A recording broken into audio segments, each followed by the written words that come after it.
Welcome, my name is Darren Crine, and this is my biomechanical analysis project. What we're going to be focusing on is running the 40-yard dash, analysis and mechanics involved in improving technique and performance.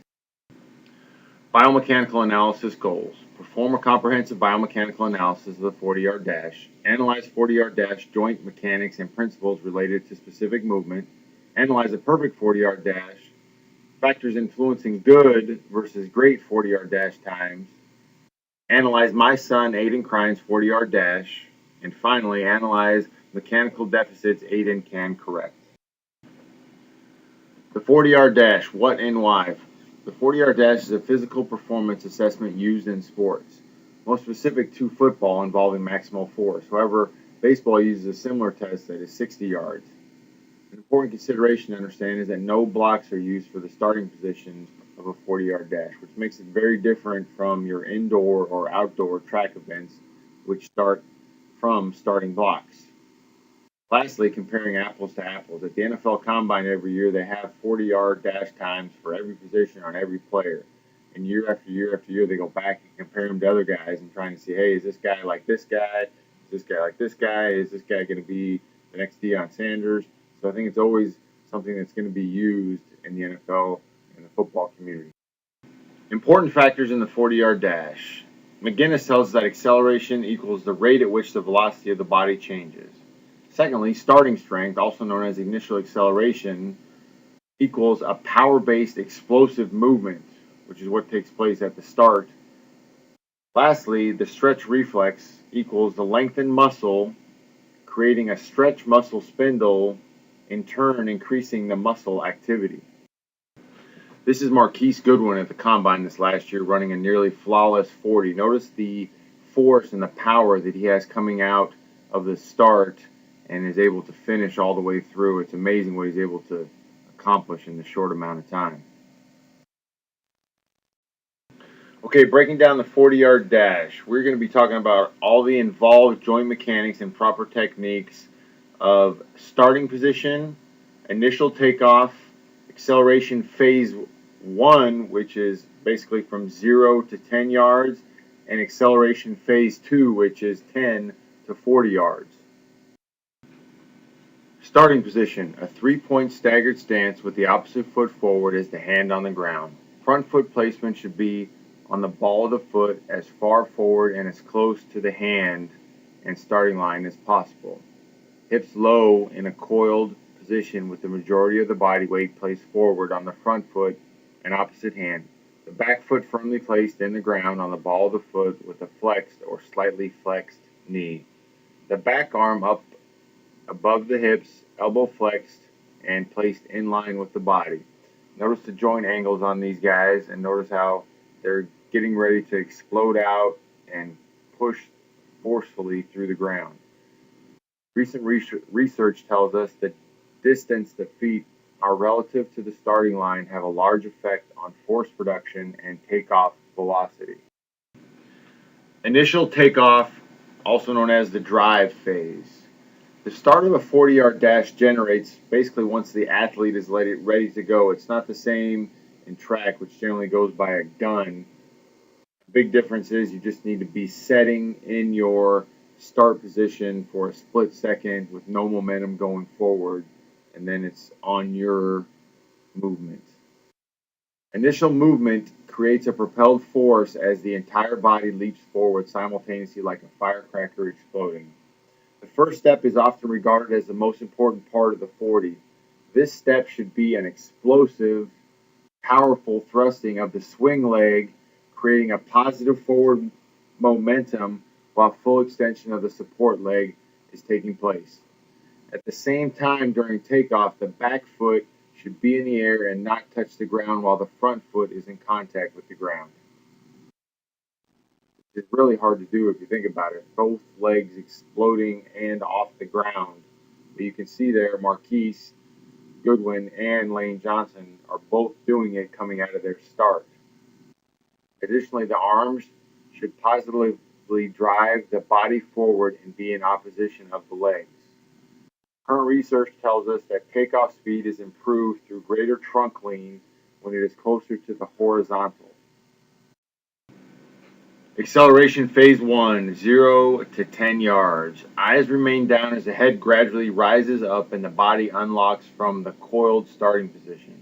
The body moves from horizontal positioning into upright and vertical positioning with a slight forward body lean while the core stabilizes and maintains the body's center of gravity and support through fast eccentric and concentric muscle actions.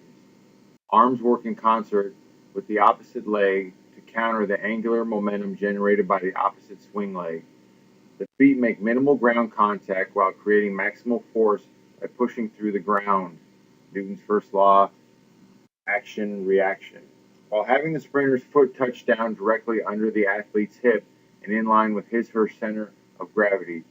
Minimal steps taken in the first 10 yards create less negative work and more work that is positive. However, maintaining equal amounts of positive and negative work to keep the same horizontal velocity from step to step.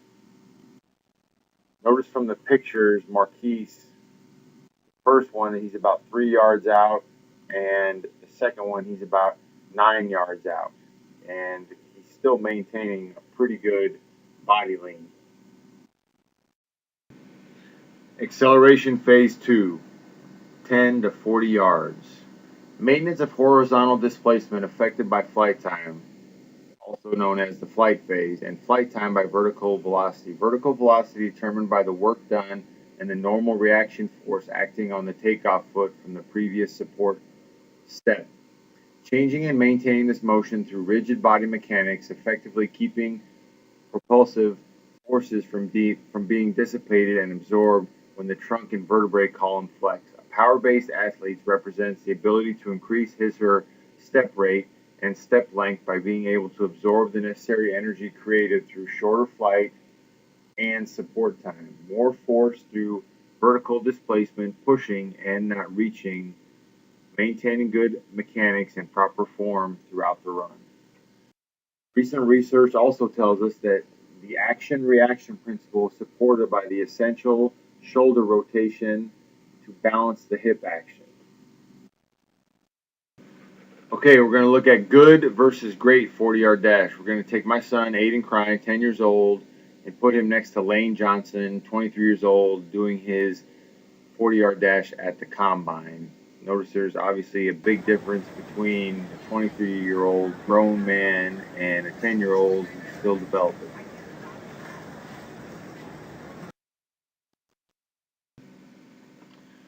Factors limiting youth sprinters: neuromuscular stimulation, body mass to strength ratio, fundamental sprinting techniques, joint mechanics, and the distance covered at 5 yards and at 10 yards. Okay, let's take a look at Aiden running his 40-yard dash. It's important to consider that Aiden is 5'3", just turned 10 in December, and is over 100 pounds. He lacks the body mass to strength ratio that's needed. He's not really fundamentally sound on his sprinting techniques. His joint mechanics are a little bit in disarray, and the distance he covers at 5 and 10 yards is limiting his ability to get to the speed or the time that he wants to. We're going to look at that in the next couple of slides. Starting position. Notice the differences in the joint angles, especially the dorsiflexion of Aiden, which is at 2.4 degrees, and the lower right-hand picture, which is 18.4. Also notice how in the lower right-hand picture, he's up on the balls of his feet, and he's in a down cocked position, whereas Aiden is actually on the flats of his feet. He's got knee valgus with the right knee, and his hips are down, but they're more up. Recent research tells us more knee extension of the drive leg and a longer first step following start helps to reduce time in the first 5 yards. The second thing I want to look at is the blue line, which shows how far out in front of the line, or in Aiden's case, he's actually on the line or just a couple inches behind the line. Polinsky ETLA notes sprinters who are able to put their center of mass closer to the start line create greater velocity during the push phase. Initial takeoff. Let's take a first look at what research tells us. Energy efficiency is fully maximized by fully extending the ankle joint at takeoff. Let's take a look at the upper right hand picture, which is Marquise Goodwin. Notice how his ankle joint is fully extended and the front leg is actually cocked up forward and ready to take that next step. Same thing is true for Lane. He's got that back ankle cocked and the front foot in dorsiflexion. Aiden actually does a pretty good job of pushing off, although his ankle tends to fall inward and he's popping up out of the start, whereas Marquise and Lane are coming out at a really good angle. The important thing really to note here is how far Marquise in the top right is actually reaching out. He's almost out, looks like about 3 feet.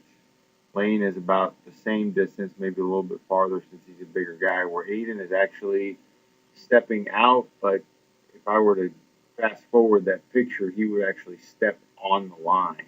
And partly that's because he's not creating enough force through the ground to propel himself forward, and partly because he's popping up.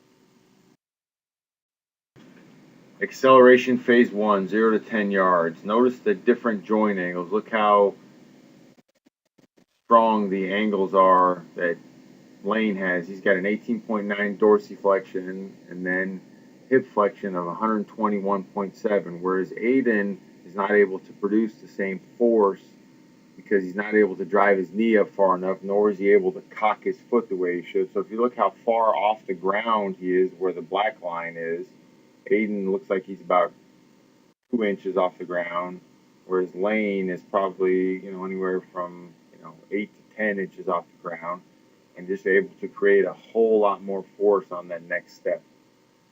Kinematic variables including knee angle, hip angle, ankle angle, shoulder rotation, and extension significantly influence sprint running style. Ansari, Paul, and Sharma, 2012. Acceleration phase 2, 10 to 40 yards. Look at the joint angle differences in a very powerful, explosive college graduate to Aiden, who is not quite caught up with himself. He's at a biomechanical disadvantage just by the fact that he's not able to achieve the same mechanical running style that the lower right-hand gentleman is able to achieve through his running. Recent research tells us that the stress reflex is not only trainable, but also key to improving force production during sprinting. Where does Aiden go from here? I think I could write down a bunch of things that I think he should be doing, but I think it's more important to take a look at what the research says. Temporal changes in muscle activation result from practicing basic training mechanisms. Secondly, power training must be performed. Holistic movements that include the stretch shortening cycle improve sprint performance. Resistance training must be performed with power training. Specific sprint exercises that include a strength component, for example, overspeed and overload training. A good example of that would be incline hill running. Finally, here are my references. I want to thank you all for watching, and I look forward to your feedback.